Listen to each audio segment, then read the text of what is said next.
We found attorney referrals, while they're only about 20 to 25% of our market, they punch way above their weight.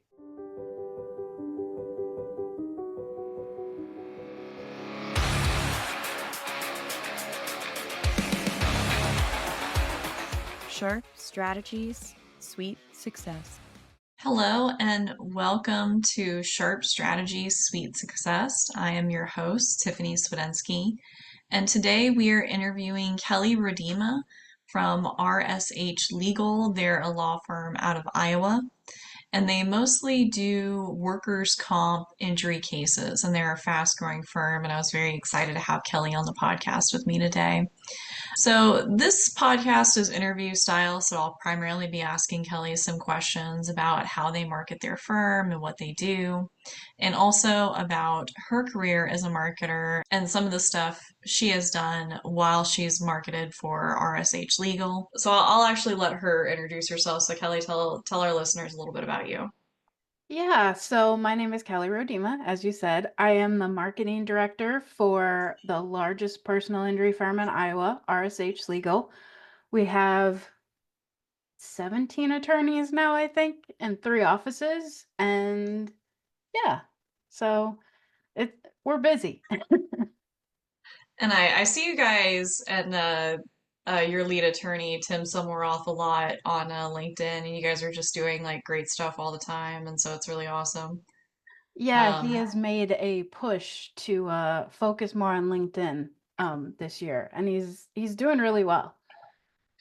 I guess just because it came up, let me ask you about that. Sure. Are you attributing any like referrals specifically to LinkedIn, or are you just like tracking, overall referrals? Like, how are you guys looking at that?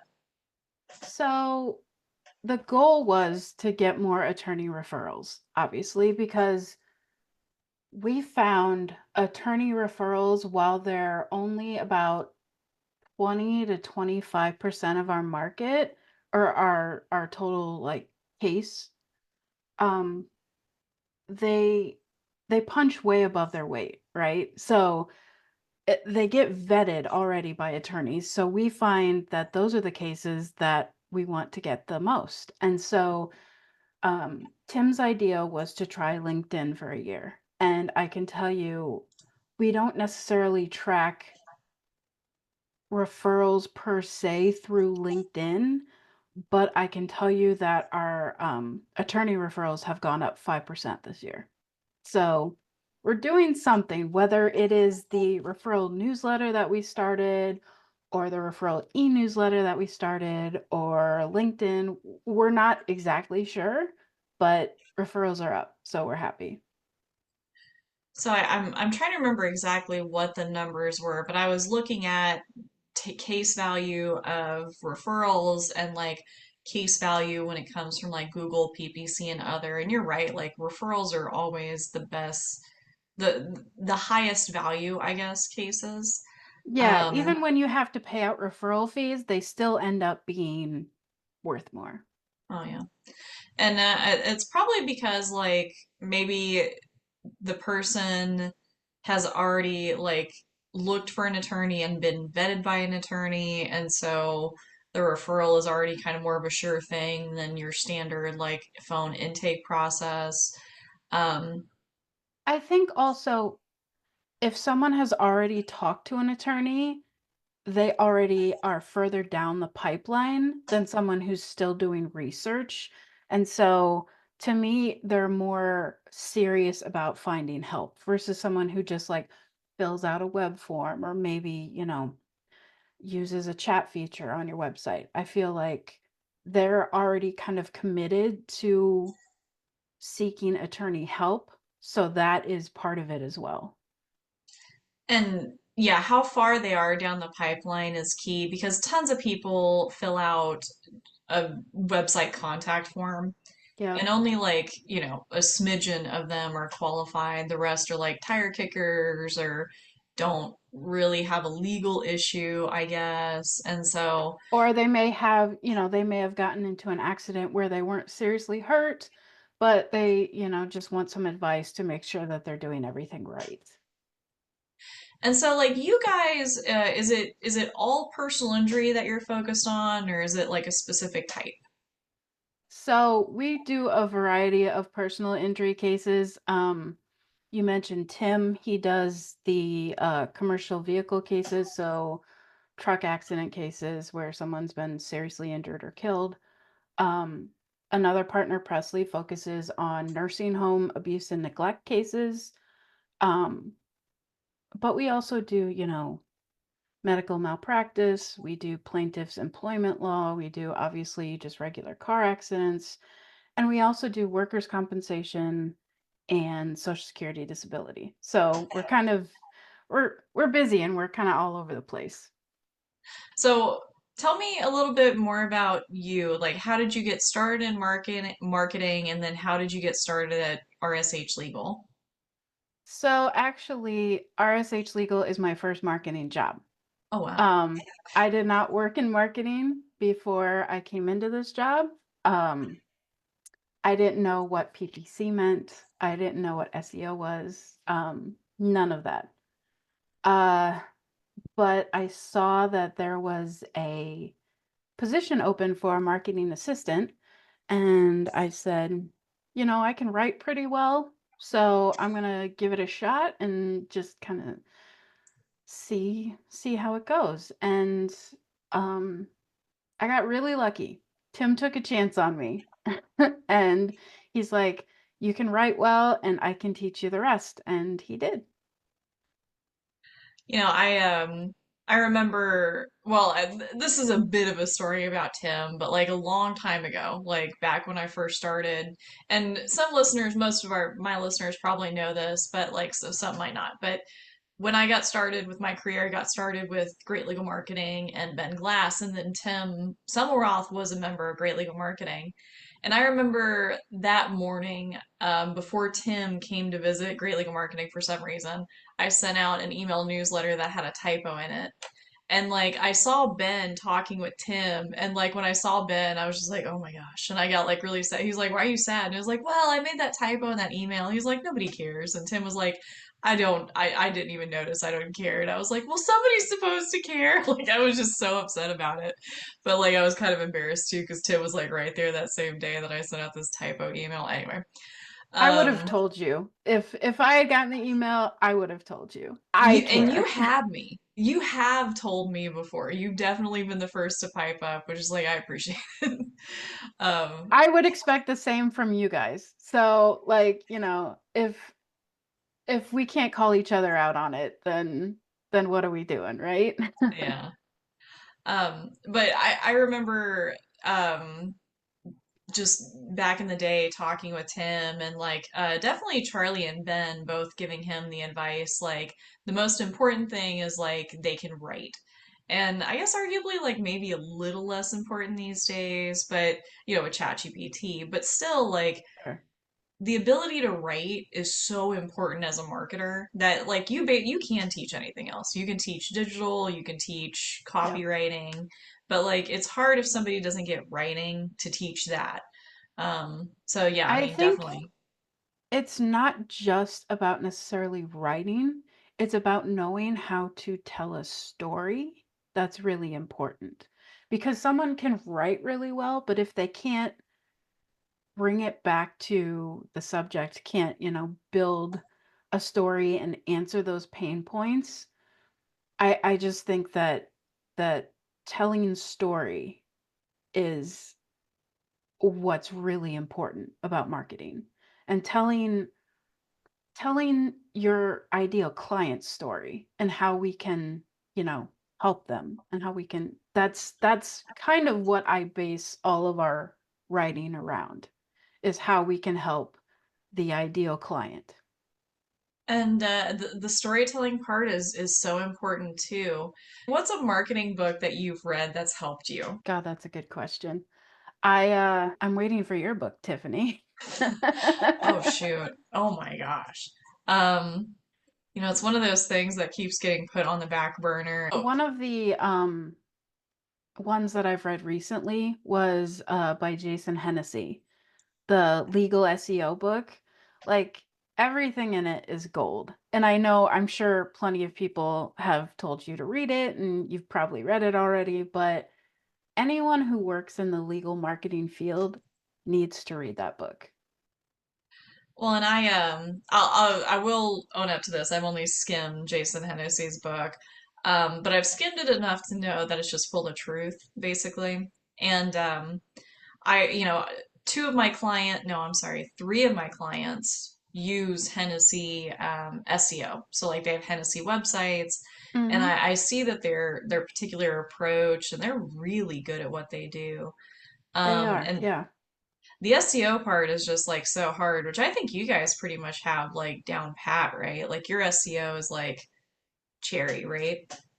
I mean, you can Oh, always improve, right? And yeah, also true. Google likes to change the rules. So sometimes, I mean, we like to think after, however many years that we do a really good job. And we get a lot of help and training from our SEO company, who is nifty, by the way. Um, but yeah, it's doesn't happen overnight. And I think that's the hardest thing is that people are always looking for a quick fix. And I think that's why I like SEO is because it's not immediate. You do have to wait a little bit to see if what you're doing has worked. But when it does work, it's really cool. So as far as marketing metrics go, what are some of the numbers that you look at the most, like marketing numbers overall? Every month I look at the number of calls we've gotten, the number of prospects that have come in, so basically intakes, Yeah. and then the number of accepted cases. Um, Obviously, we look at case type, we look at referral source. Those are some of the biggest things month to month that I really keep an eye on. And then obviously, at the end of the year when we're making budgeting decisions, there's some other stuff that comes into play. Um, but yeah, it's this year we started tracking more closely um the amount of revenue that the amount of fees that we're getting from each revenue source.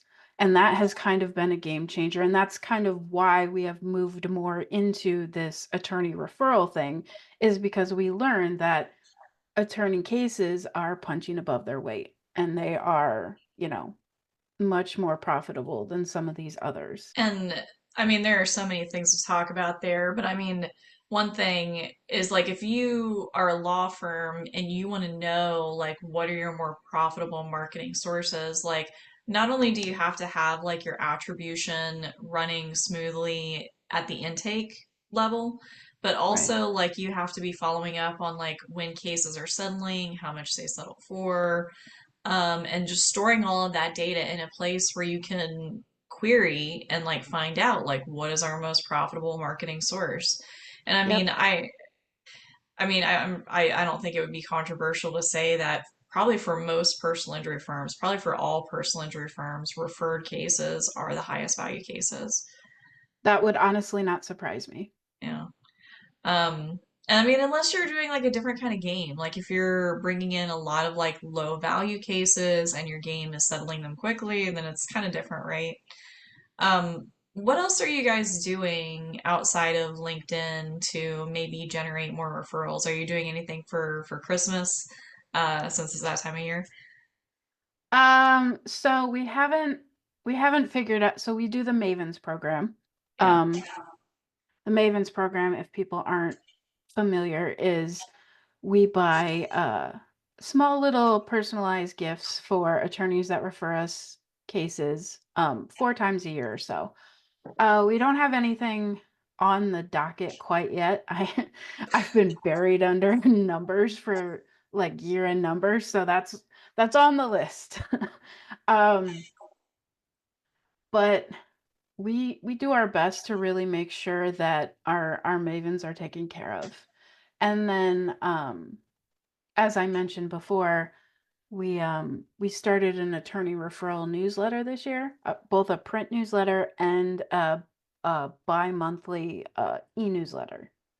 So that goes out to our print newsletter goes out to like 5,000 attorneys, I think. Oh, And wow. so here's a little, I don't know how it works in other states, but in Iowa, every year you can go to the Iowa State Bar and ask for a mailing list, and they will give it to you for free.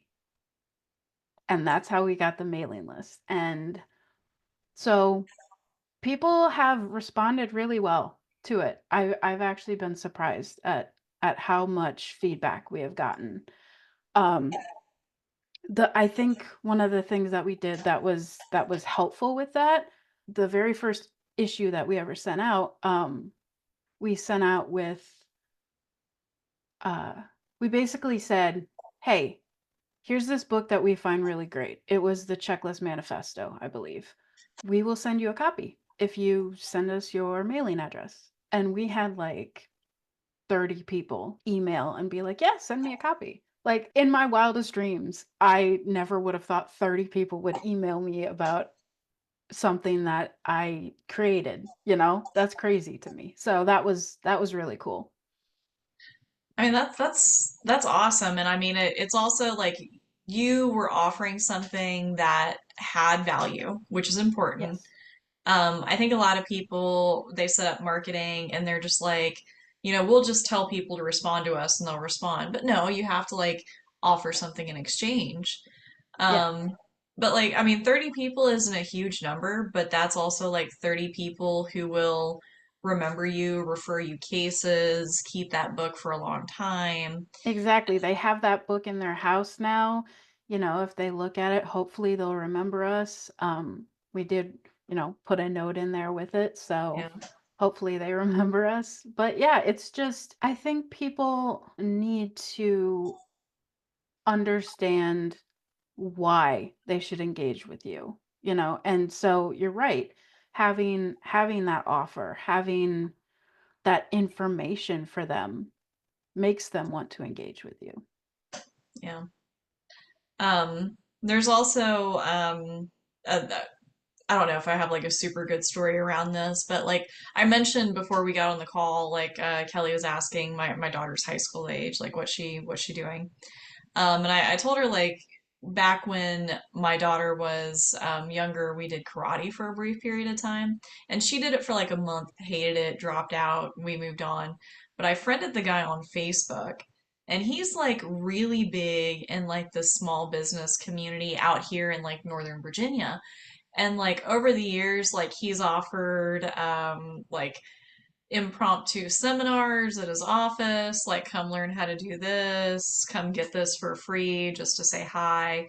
And like those little things, like I still remember his name. Like it's my daughter's a teenager and now I have like a younger kid and we're gonna do karate and he's probably gonna join. That's the only karate dojo, I forgot the word almost, like that my son's ever gonna join just because of the relationship I have with this guy. And Because you it's know his name.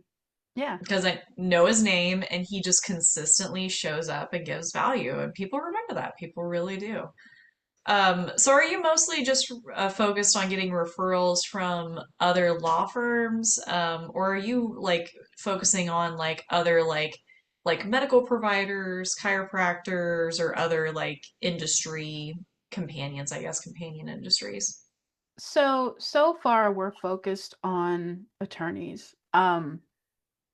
I could very much see in the next couple of years that we kind of start to branch out, but we wanted to make sure that we had a good system in place where we could create this content and give them value. We wanted to make sure we knew what they wanted and how to give them that information before we kind of branched out. And so, once you have a system in place, it's a lot easier to kind of grow and copy that system for other things. So I would not be surprised in the next couple of years if Tim was like, "Hey, you know what we should do?" Well, and it's nice working for somebody like Tim who isn't afraid to invest. And you really Absolutely. like Yeah, I mean, gifts, print newsletters, and you said bi-monthly. Does that mean like twice a month or every 2 months, like you're doing an email Twice a newsletter? month. Okay. Twice a month, yeah. Oh, I'm a little dumb. I had to think about that. No, no, Um, no, I think the word's weird. It's every other week, though. Yes. So we send out a client e-newsletter, and then we send out a referral newsletter to attorneys, and they're every other week. So every if people are on both of those lists, they're hearing from us every week. so how do you guys like how do you pick what to write about and talk about in the newsletter and who does the writing? Like how do you guys work that out? So the way that we decided to do this was to use LinkedIn as our kind of sounding board. So what we will do is we'll post on LinkedIn. Tim writes a lot of that content himself. Usually the stuff that's, like involved with law or firm management or whatever, he will write himself. And then I look at the metrics of what gets posted, and whatever gets posted that gets the most feedback, then we will turn that into the e-newsletter. And then whatever the e-newsletter, um, whatever people click on the most, people respond to the most, will then get put into the print newsletter. That makes a lot of sense. Like, because I mean, it's the same audience, and then what resonates with them on LinkedIn. And there's no question. I feel like a lot of people will send out e-newsletters or send out like referral e-newsletters and not have like a single clue if their audience cares, if it resonates. But I mean, LinkedIn's a good like litmus test, I guess, because like you put it out Yeah, there, if nobody likes it, nobody likes it, and you got to move on. You got to do something else. So that's really cool. exactly. Yeah. Yeah, and we also have a content calendar, obviously, that we planned out for a year in advance. Um, I do, move things around because things happen, but generally speaking, having at least that structure to know what I'm likely going to have to do is very helpful in organizing things and knowing when things need to be done. So that's I would recommend that for everybody. Like at least have you don't have to have everything scheduled down to the day necessarily, but the more prepared you can make yourself, the less you have to think about it and like panic the day of. So So are you like what does your marketing team look like right now? So I have one assistant. His name is Rowan, and he works in South Africa. He's great. Okay. He is our virtual marketing assistant. And then it's me, and that's it.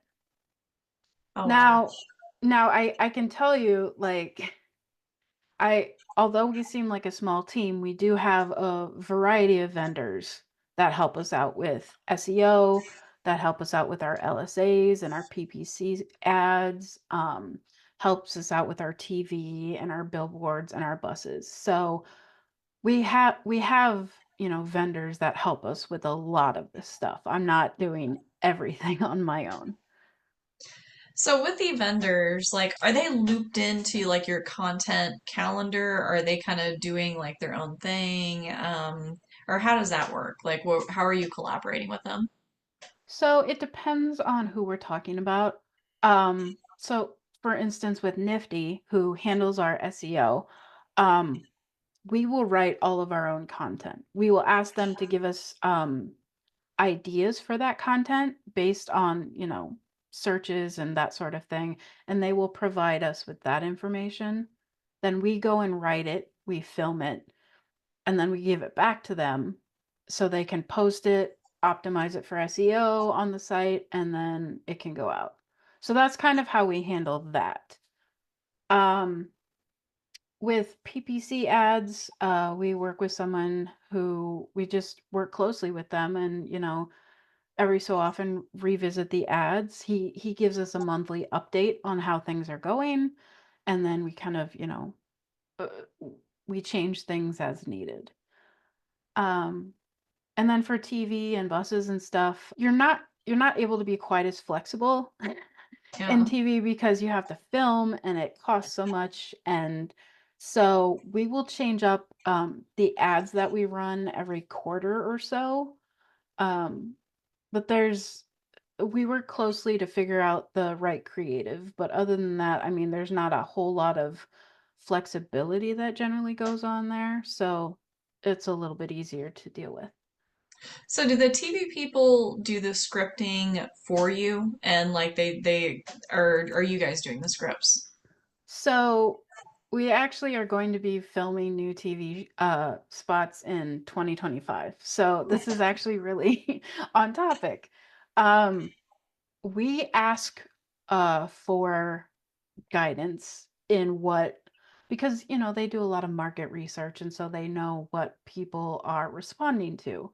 And so we ask them for that information and from that Tim actually writes all the scripts himself. Oh Um wow. yeah, he writes everything himself. I'll proof it. Um but we have a very specific message and a specific voice that we like to keep in house and keep under control. And I think that does stem from me being a writer, and Tim obviously writes a lot of content himself too. Even now, even though he's, busy with cases and board certified and all that, he still likes to do it. Tim's just one of those people that you look at what he's doing, and I'm just like, how does he have the time? The Because man doesn't sleep is I mean, is he what must it comes not. down to. Um, Yeah. and then I think back to because we were at the GLM summit together, and I think I saw a Yep. picture of you guys working after the summit, like you guys were Yep. having like a mini conference. Were you guys actually like going over your summit notes and all of that? Like, do Yeah. you guys? That is crazy. That's Yeah, so again, it's one of those ideas where you don't want to forget. Like, you don't want to go to a conference, spend 4 or 5 days, learn so much, and then go back and everything's status quo. yeah. So, the easiest way to kind of brain dump and get all of it out is the way that we do it anyway, is I will buy little like 3x5 note cards.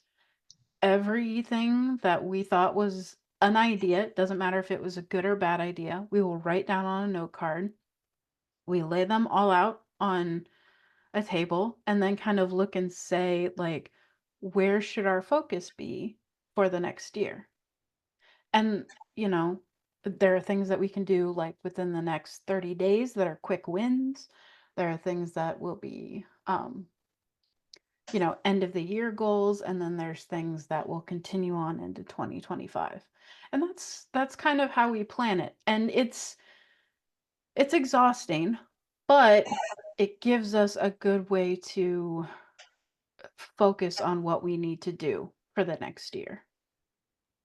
I mean, I really admire that. Do you guys use like a entrepreneurial office system or EOS or something similar as far as like a No, system? No? Okay. I know that Tim and we're both familiar with the idea, so we kind of have taken a few ideas from that and just instituted it on our own because we are such a small marketing like group. It's very easy to understand and communicate about what our goals are. And so we refer to them as buckets. I think EOS refers to them as stones, maybe. Rocks, close. Rocks. Yes. Yes, Yeah. rocks. So, I mean, the idea is kind of the same, I think, regardless of whether or not you use that system. Because like you're someone who I don't know if you have a marketing background, but this was your first marketing job and you've obviously done very well. And I see you at Thank all you. these conferences and RSH Legal is huge. Like I hear about Tim all the time. Like, what did you do to get this job and like what got you from like A to B and like what kind of advice can you give for somebody looking to make that career change? That's an excellent question. So my background is not in marketing. As I said, this is my first marketing job, but I went to school for just English. So it wasn't like I literally learned everything I know about marketing from people like you and people like Charlie Mann and Ben and Brian Glass and obviously Tim. So my advice would be to follow these people on LinkedIn, listen to their podcasts, read their books. If you're looking to get into the legal marketing space, become a sponge. That's what I did. I just said I need to learn as much as I possibly can in as short a time as I can.